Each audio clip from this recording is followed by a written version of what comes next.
आवाजाच्या दुनियेमध्ये सोबत स्वप्नांची, आवाजाच्या दुनियेमध्ये सोबत स्वप्नांची, कुणी गाणी गाई गप्पा मारी रंगत विषयांची, कुणी गाणी गाई गप्पा मारी रंगत विषयांची, या रेडिओच्या लहरींवरती चंगळ श्रोत्यांची, या रेडिओच्या लहरींवरती चंगळ श्रोत्यांची, ही इन्फिनिटीची वाणी आहे 100 नम्राची, ही इन्फिनिटीची वाणी आहे 100 नम्राची, ही इन्फिनिटीची वाणी आहे 100 नम्राची.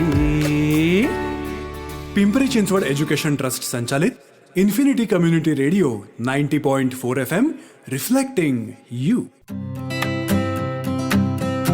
श्रोतेहो नमस्कार. पिंपरी चिंचवड एज्युकेशन ट्रस्ट संचालित इन्फिनिटी कम्युनिटी रेडिओ 90.4 FM वर तुम्हा सर्व रसिक श्रोत्यांचं मनापासून स्वागत करते मी माधुरी. श्रोतेहो, इन्फिनिटीच्या माध्यमातून अनेक नामवंत व्यक्ती आपल्यापर्यंत पोहोचत असतात, त्यांचे विचार पोहोचत असतात आणि अशाच एका अतिशय प्रतिष्ठित आणि महत्त्वाच्या पदावर काम करणाऱ्या डॉक्टर महेश भागवत सरांना आज आपण ऐकणार आहोत.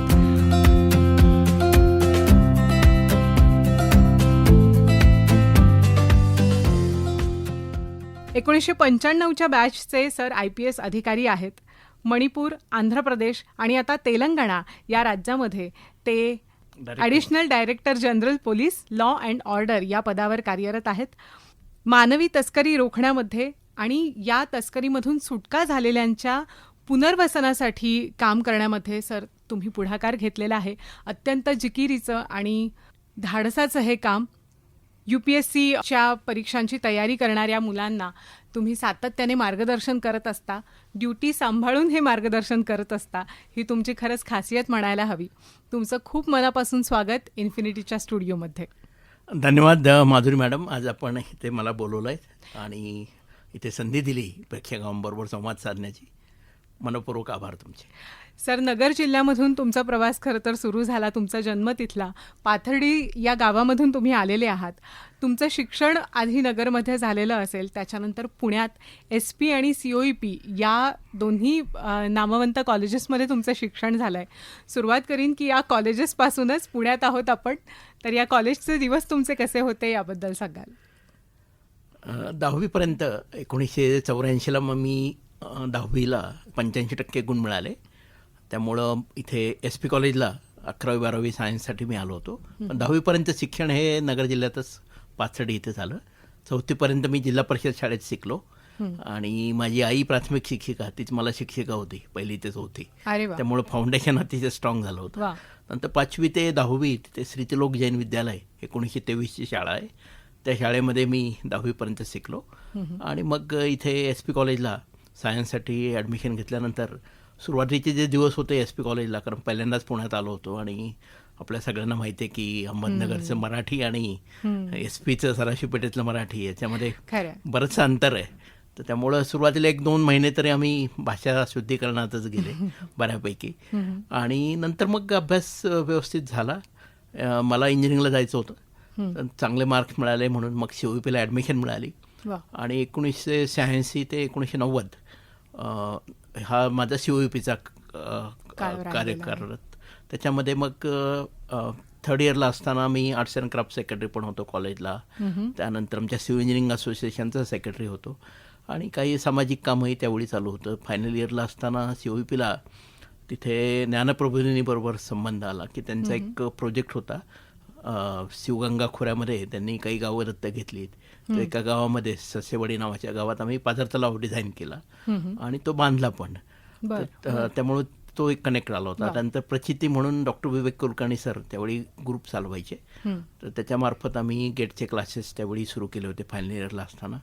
आणि गेटमध्ये चांगला स्कोर आला, ॲडमिशनही मला मिळाली होती MEला आणि याला. पण दरम्यानच्या काळात जॉबसाठी पहिलं प्रेफरन्स होता, तर त्यामुळं मग करायचं काय, तर त्यावेळी 0 बजेट होतं शासनाचं, नोकऱ्या नव्हत्या सरकारी, म्हणून मग MPSC UPSCतनं करिअर करायचं असं ठरवलं. आणि मग सुरुवातीला पुणे विद्यापीठात कॉम्पिटिटिव्ह एक्झाम सेंटर, तिथे मी UPSCच्या अभ्यासाला पहिल्यांदा सुरुवात केली. आणि 1990 सालीच पासआउट झाल्यानंतर 2-2.5 महिन्यानंतर माझं CDSA नावाच्या संस्थेमध्ये तिथं पहिला जॉब मिळाला, वॉटर सेट डेव्हलपमेंट माझ्या प्रोजेक्टमुळं.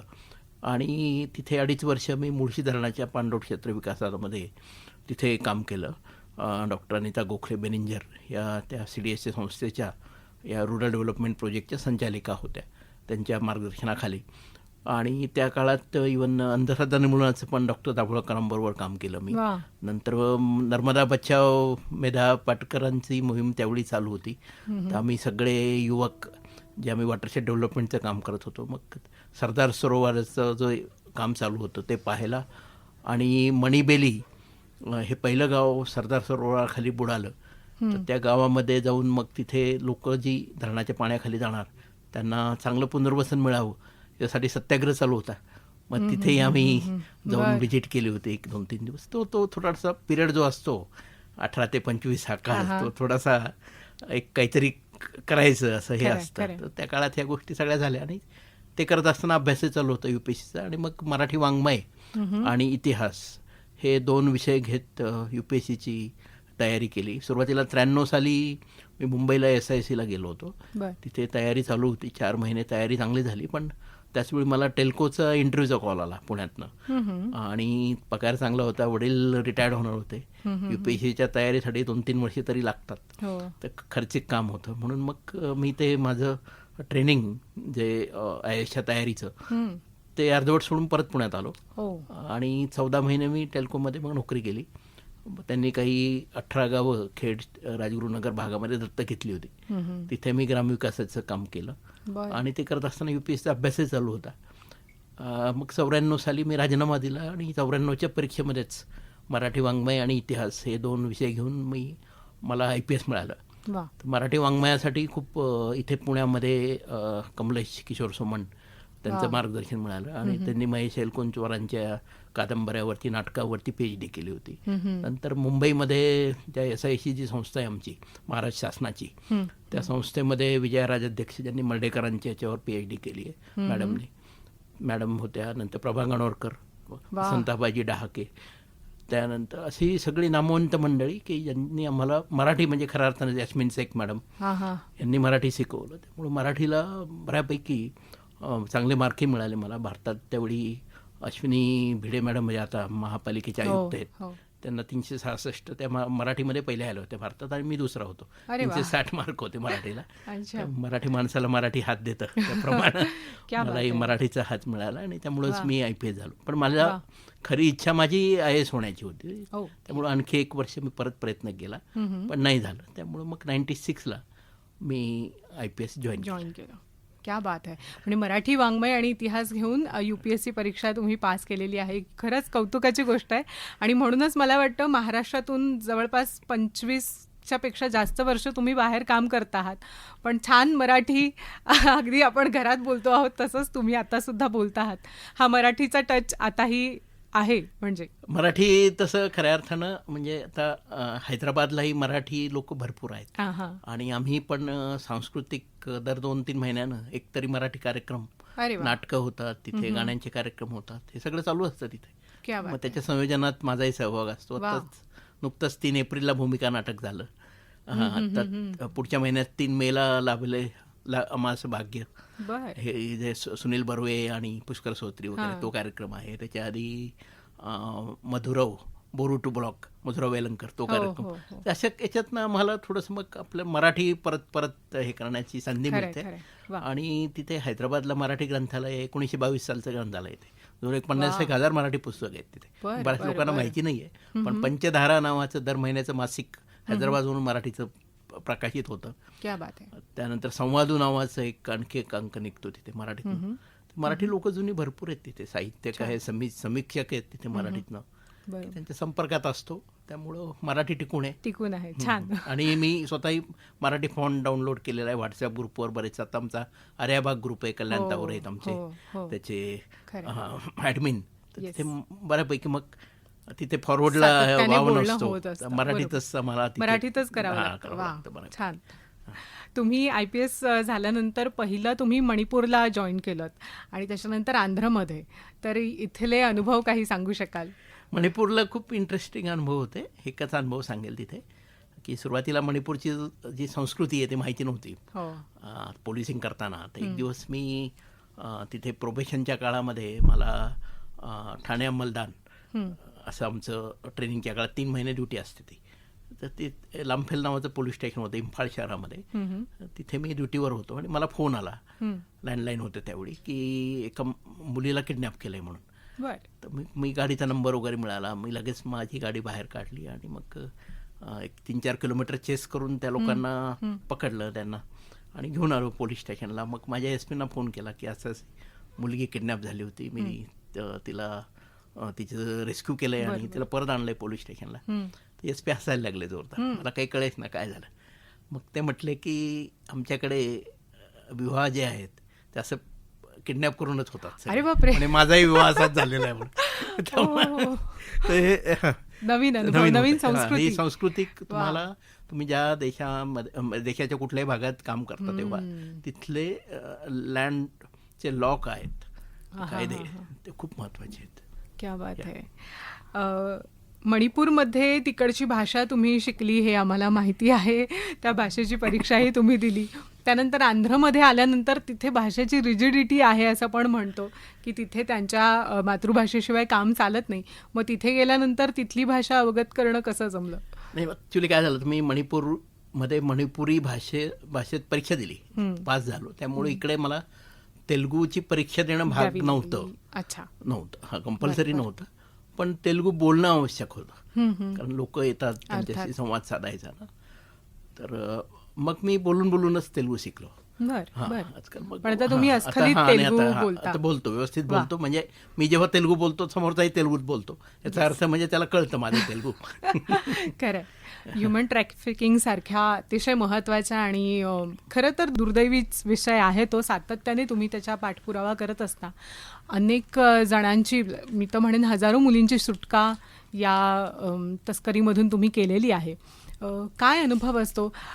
तुम्ही रेस्क्यू करता तेव्हा अर्थातच सगळी टीम काम करतेच, पण या सगळ्यातून येणारा ताण आणि आत्ताची आपली भारताची कायदा आणि सुव्यवस्था याबद्दल तुमचं काय मत होत आहे? 2004च्या दरम्यान मी ह्युमन ट्रॅफिकिंगच्या कामाला सुरुवात केली. म्हणजे सुरुवातीला माझी जी पहिली केस होती ते हैदराबादला एका रिसॉर्टवरती आम्ही रेड केली होती आणि तिथे 19 महिलांची सुटका केली. त्याच्यात इथे पुण्यातले पण 1-2 होते महिला. तर मलाच मी हादरून गेलो की हे काय चाललंय म्हणून, कलकत्ता, मुंबई.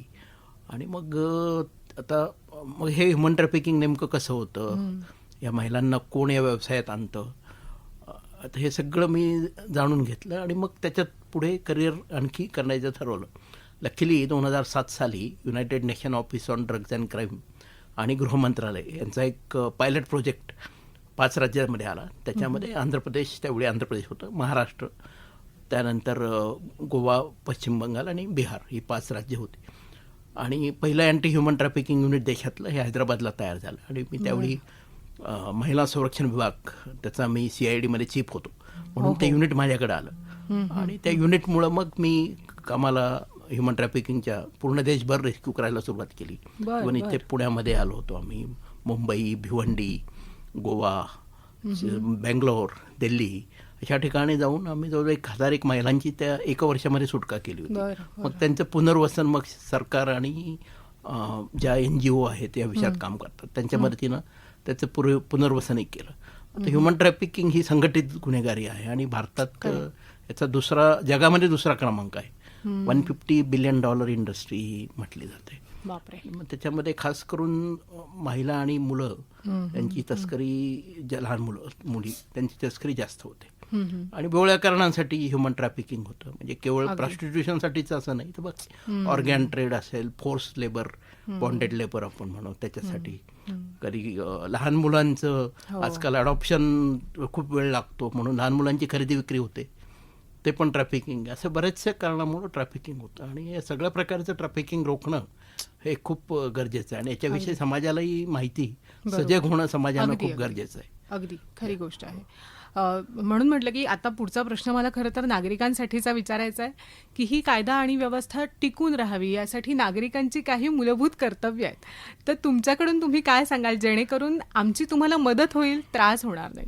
ॲक्च्युली आपलं जे भारतातलं जे पोलिसिंग आहे हे ब्रिटिश पोलिसिंग आहे. 1829ला आपल्याकडे जेव्हा ब्रिटिशांनी खऱ्या अर्थानं त्यांनी पोलिसिंग राबवायला सुरुवात केली तेव्हा 9 तत्व पोलिसिंगची, रॉबर्ट पिल तेव्हा होम सेक्रेटरी होता, नंतर तो पंतप्रधान झाला, त्यानं 9 तत्व दिली पोलिसिंगची. आणि त्याच्यामध्ये एक जे महत्त्वाचं तत्व आहे की प्रत्येक नागरिक हा युनिफॉर्म नसलेला पोलीस आहे.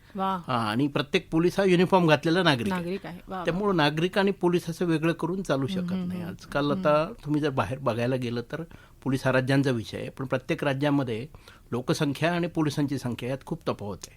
1 लाख लोकसंख्येमागं 240 पोलीस पाहिजेत, पण ती संख्या 41 असते. मग आणखी 100 पोलीस आणायचे कुठं? तर मग इथे नागरिकांनी स्वतःहून पोलिसांना मदत करणं, पोलिसांचे हात आणखी सशक्त करणं हे आद्य कर्तव्य आहे. त्यामुळे मग कम्युनिटी पोलिसिंग आम्ही याला म्हणतो. आणि मग जिथे जिथे गरज आहे त्याथे मग कम्युनल सिच्युएशन असेल तर तिथे असेल, एक्स्ट्रीमी सिच्युएशन असेल तर तसं असेल की जो प्रॉब्लेम्स आहे तिथे त्या भागामध्ये तो प्रॉब्लेम ज्या प्रकारे आहे त्या प्रकारे लोकांची मदत पोलिसांच्या कामात होणं हे खूप गरजेचं आहे. क्या बात आहे. तंत्रज्ञान आता वाढतंय, त्याच्या मदतीने तुम्ही एकीकडे UPSCच्या विद्यार्थ्यांना मार्गदर्शन करता आहातच, पण तंत्रज्ञानासंबंधीचे गुन्हे सुद्धा आता खूप वाढत आहेत. तो एक वेगळाच सेक्टर निर्माण होतोय. कदाचित भविष्यात याची संख्या जास्त वाढणार आहे असं आपल्याला कळतंय.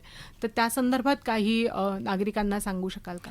एक तर आता सायबर क्राईमचे गुन्हे खूपच वाढलेले, जवळजवळ 25% क्राईम आमचा आता सायबर क्राईम आहे. बरोबर. त्यामुळं नागरिकांनी या सायबर क्राईमला जर त्यांना वाटत असेल की त्यांनी व्हिक्टिमाइज होऊ नये तर सायबर क्राईम विषयी, सायबर गुन्ह्यांविषयी अधिक माहिती घेणं नागरिकांनी खूप गरजेचं आहे. आणि जेव्हा कोणाला वाटेल की आपल्या बरोबर काही धोका दिलेला आहे, कोणी आपल्याला, कोणी फसवलं आहे आपल्याला, की लगेचच 1930 हा सायबर क्राईमचा हेल्पलाईन नंबर आहे किंवा cybercrime.gov.in ही वेबसाईट आहे. तिथे जाऊन गुन्हा इमिजिएटली नोंदवायचा आहे. नंतर मग ते स्थानिक पोलिसांकडे वगैरे तुम्ही जाऊ शकता. त्यामुळे आर्थिक गुन्हा असेल तर तुमचे पैसे बँकेचे फ्रीज होतात, मग ते वेगवेगळ्या खात्यामध्ये जात नाहीत जर तुम्ही इथे कंप्लेंट नोंदवली 1930 वर. हां, तो खूप फायदा आहे. त्यामुळे पैसे तुम्हाला परत मिळायला याच्यातनं खूप मदत होते. तुम्ही जेवढा उशीर कराल तेवढे तुमचे पैसे परत मिळण्याची शक्यता कमी असते. तर सरकारनं काही काही चांगल्या गोष्टी ज्या केल्या आहेत, तर India centre for coordination of cyber crime I4C हे गृह मंत्रालयाखाली भारताच्या, आणि त्यांनी ही हेल्पलाईन केलेली 1930. याच्याविषयी अधिक माहिती मिळवणं हे खूप गरजेचं आहे. त्याचप्रमाणे ऑनलाईन मीडियाचा वापर करताना आपले जे काही आयडेंटिटीचे आहेत, स्पेशली आपले जन्मतारीख म्हणा किंवा आपले पासवर्ड आहेत, ते सारखं बदलत राहणं ते पण गरजेचं आहे. एकच पासवर्ड बरेच लोक 2-2, 3-3 वर्ष वापरतात, मग ते अकाउंट हॅक होतं.